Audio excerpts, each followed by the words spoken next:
Chapter 6. Fooling Shylock Drummond. The night that he entered Drummond's house was slightly foggy and visibility was low.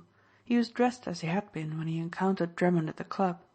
He had seen the banker climb the 5 steps to his front door at 12:30. At 1:30 the lights were switched off in the bedroom on the 2nd floor. At 2 the door gently opened and admitted Anthony Trent. He left it unlocked and ready for flight, and he memorized the position of the furniture so that hasty flight would be possible. It was not a big house. The articles of furniture, the pictures, rugs and hangings were splendid.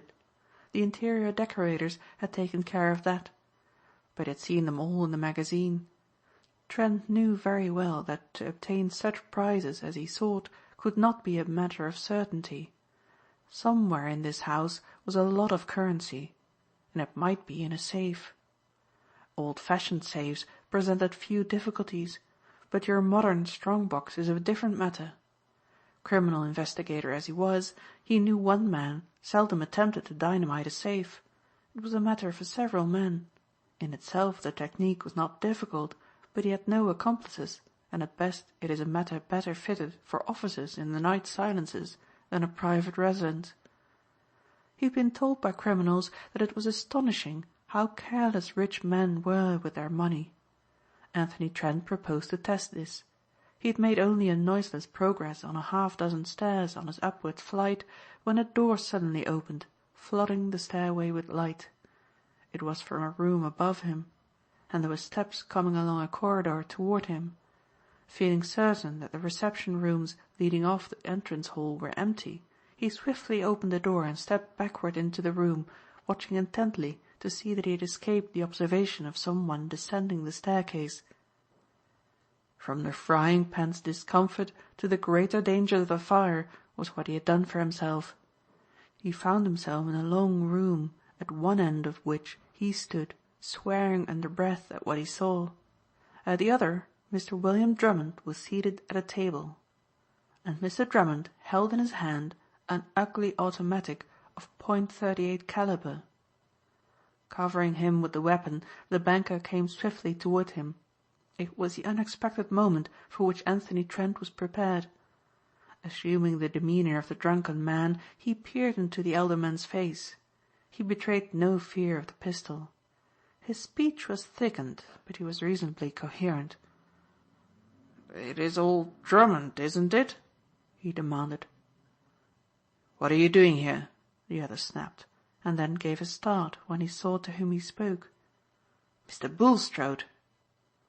"I've come," said the other, swaying slightly, "to tell you I'm sorry. I don't know why I said it, but the other fellas said it wasn't right. I've come to shake your hand." He caught sight of the weapon. "Put that damn thing down, Drummond." Obediently the banker slipped it into the pocket of his dressing gown. He followed the swaying man as he walked toward the lighted part of the room. He was frankly amazed. Wild as he was, and drunken as was his evening custom, why had this heir to the Bulstrode millions entered his house like a thief in the night? And for what was he sorry? In a chair by the side of the desk Anthony Trent flung himself. He wanted particularly to see what the banker had hidden with a swift motion as he had risen. The yellow end of some notes of high denomination caught his eye. Right on the table was what he sought. The only method of getting it would be to overpower Drummond. There were objections to this. The banker was armed and would certainly shoot. Or there might be a terrific physical encounter in which the younger man might kill unintentionally, and an end in the electric chair was no part of Trent's scheme of things. Also, there was someone else awake in the house. Drummond resumed his seat, and the watcher saw him with elaborate unconcern slide an evening paper over the partially concealed notes. "Just what is on your mind, Mr. Bulstrode?" he began. "I called you Shylock," Trent returned. "No right to have said it. What I should have said was, 'Come and have a drink.' Been ashamed of myself ever since." Drummond looked at him fixedly. It was a calculating glance, and a cold one, and there was the contempt in it that a sober man has for one far gone in drink.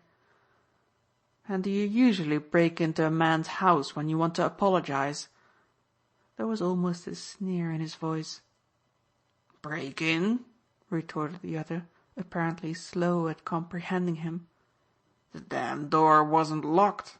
Anyone could get in. Burglars could break through and steal. Most foolish. I lock my door every night. All sensible people do. Surprised at you." "We'll see about that," said Drummond. He took a grip on his visitor's arm and led him through the hall to the door. It was unlocked and the burglar alarm system disconnected. It was not the first time that Drummond's man had forgotten it. In the morning he would be dismissed. Apparently this irresponsible young ass had got the idea in his stupid head that he had acted offensively and had calmly walked in. It was the opportunity for the banker to cultivate him. "As I came in," Trent told him, "someone was coming down the stairs. Better see who it was." Drummond looked at him suspiciously. Trent knew that he was not yet satisfied that his visitor's story was worthy of belief. Then he spoke as one who humors a child. "We'll go and find out." Outside the door they came upon an elderly woman servant with a silver tray in her hands. "Madame," she explained, "was not able to eat any luncheon or dinner and has waked up hungry." Drummond raised the cover of a porcelain dish. "Caviar sandwiches," he grunted. "Bad things to sleep on." He led the way back to the room. In his scheming mind was a vague scheme to use this bêtise of Graham Bulstrode as a means to win his wife social advancement. Mrs. Clent Bulstrode could do it. Money would not buy recognition from her. Perhaps fear of exposure might. He glanced with contempt at the huddled figure of the heir to Bulstrode millions.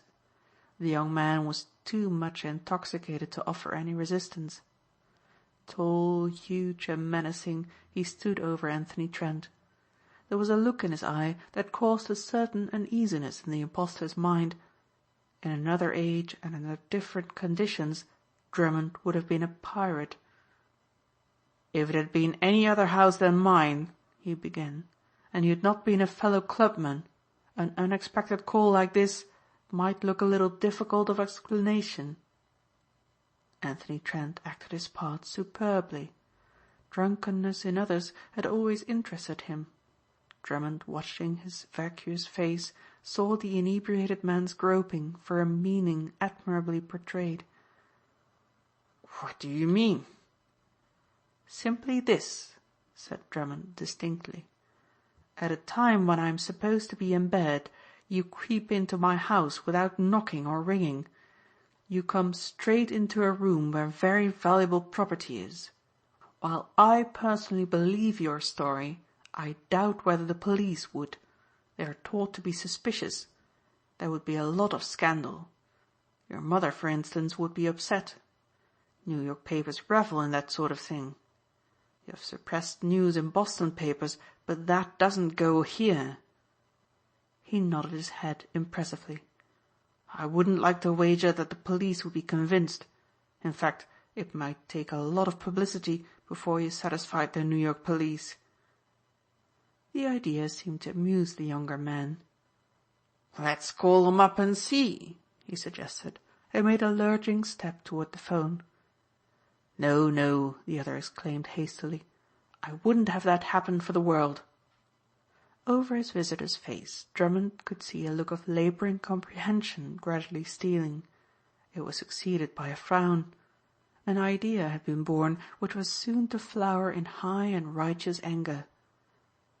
"You're a damn old blackmailer," cried Anthony Trent, struggling to his feet. "When a gentleman comes to apologize, you call him a robber. I'm going home." Drummond stood over him, threatening and powerful. "I don't know that I shall let you," he said unpleasantly. "Why should I? You're so drunk that in the morning you won't remember a word I've said to you. I'm going to make use of you, you young whelp. You've delivered yourself into my hands. If I were to shoot you for a burglar, I should only get commended for it." "Like hell you would," Trent chuckled. "That old girl with the caviar sandwiches would tell the jury we were conversing amiably. You'd swing for it, Drummond, old dear, and I'd come to see your melancholy end." "And there's another thing," Drummond reminded him. "You've got a bad record. Your father didn't give up the Somerset Club because he liked the New York ones any better. They wanted to get you away from certain influences there. I've got your whole history." "Haven't you anything to drink?" Anthony Trent demanded. From a cupboard in his black walnut desk, Drummond took a large silver flask. He did not want his guest to become too sober. Since it was the first drink that Anthony Trent had taken that night, he gulped eagerly. "Good old Hennessy," he murmured. "Hennessy's a gentleman," he added pointedly. "Look here," said Drummond, presently, after deep thought. "You've got to go home. I'm told there's a butler who fetches you from any low dive you may happen to be." "He hates it," Trent chuckled. "He's a prohibitionist. I made him one." Drummond came over to him and looked him clear in the eye. "What's your telephone number?" he snapped. Trent was too careful a craftsman to be caught like that. He flung the Bulstrode number back in a flash. "Ring him up," he commanded. "There's a direct wire to his room after 12.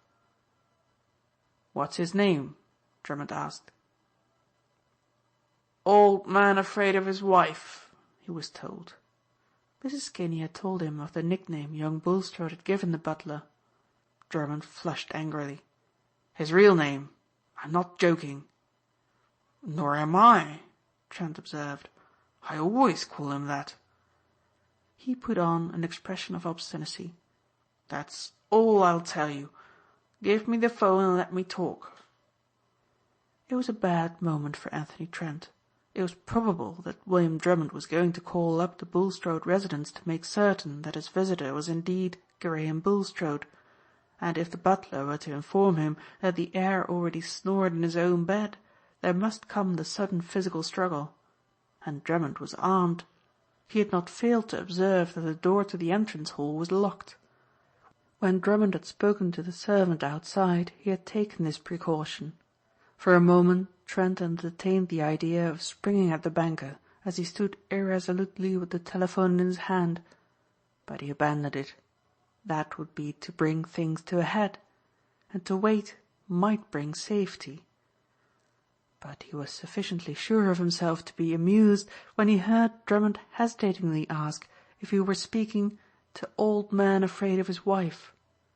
The banker hastily disclaimed any intention of being offensive. "Mr. Graham Bulstrode is with me," he informed the listener, "and that is the only name he would give. I'm particularly anxious that you inform his father I'm bringing him home. Also," his voice sank to a whisper, "I must speak to Mr. Bulstrode when I come. I shall be there within half an hour.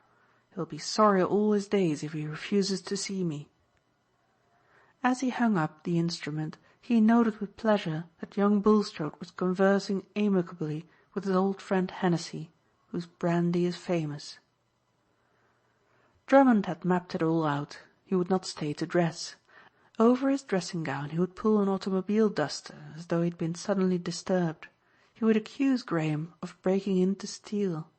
He would remind the chastened father of several Boston scandals. He could see the Back Bay blue blood beg for mercy. And the end of it would be that in the society columns of the New York dailies it would be announced that Mr. and Mrs. William Drummond had dined with Mr. and Mrs. Clem Bulstrode. No taxi was in sight when they came down the steps to the silent street. Drummond was in an amazing good humor. His captor was now reduced, through his friendship with Hennessy, to a silent phase of his failing. He clung tightly to the banker's stalwart arm and only twice attempted to break into song. Since the distance was not great, the two walked. Trent looked anxiously at every man they met when they neared the Bulstrode mansion. He feared to meet a man of his own build wearing a silk-lined Inverness cape. It may be wondered why Anthony Trent, fleet of foot and in the shadow of the park across which his modest apartment lay, did not trip up the banker and make his easy escape. The answer lies in the fact that Trent was not an ordinary breaker of the law, and also that he had conceived a very real dislike to William Drummond, his person, his character and his aspirations. He was determined that Drummond should ride for a fall. A tired-looking man, yawning from lack of sleep, led them into the house. It was a residence twice the size of Drummond's. The banker peered about the vast hall, gloomy in the darkness. In fancy he could see Mrs. Drummond sweeping through it on her way to dinner. "Mr. Bulstrode is in the library," he said acidly. That another should dare to use a nickname that fitted him so aptly filled him with indignation. He barely glanced at the man noisily climbing the stairs to his bedroom, the man who had coined the opprobrious phrase. Drummond was ushered into the presence of Clem Bulstrode. The Bostonian was a tall man with a cold face and a great opinion of his social responsibilities. The only New Yorkers he cared to know were those after whose families downtown streets had been named. "I am not in the habit, sir," he began icily, "of being summoned from my bed at this time of night to talk to a stranger. I don't like it, Mr. Drummles." "Drummond," his visitor corrected. "The same thing," cried Bulstrode. "I know no one bearing either name. I can only hope your errand is justified. I am informed it has to do with my son." "You know it has," Drummond retorted. "He broke into my house tonight, and he came, curiously enough, at a time when there was a deal of loose cash in my room. Mr. Bulstrode, has he done that before? If he has, I'm afraid he could get into trouble if I informed the police." It was a triumphant moment when he saw a look of fear pass over Bulstrode's contemptuous countenance. It was a notable hit. "You wouldn't do that!" he cried. "That depends," Drummond answered. Upon what it depended Clem Bulstrode never knew, for there came the noise of an automobile stopping outside the door. There was a honking of the horn and the confused sound of many voices talking at once. Drummond followed the Bostonian through the great hall to the open door. They could see Old Man Afraid of His Wife assisting a young inebriate in evening dress, and his Inverness cape was lined with white silk, and over his eyes an opera hat was pulled. The chauffeur alone was sober. He touched his hat when he saw Mr. Bulstrode. "Where have you come from?" he demanded. "I took the gentleman to New Haven," he said. "Has my son been with you all the evening?" "Yes, sir," the chauffeur returned. Drummond, his hopes dashed, followed Bulstrode to the library. "Now," said the clubman, sneering, "I shall be glad to hear your explanation of your slander of my son. In the morning I can promise you my lawyers will attend to it in detail."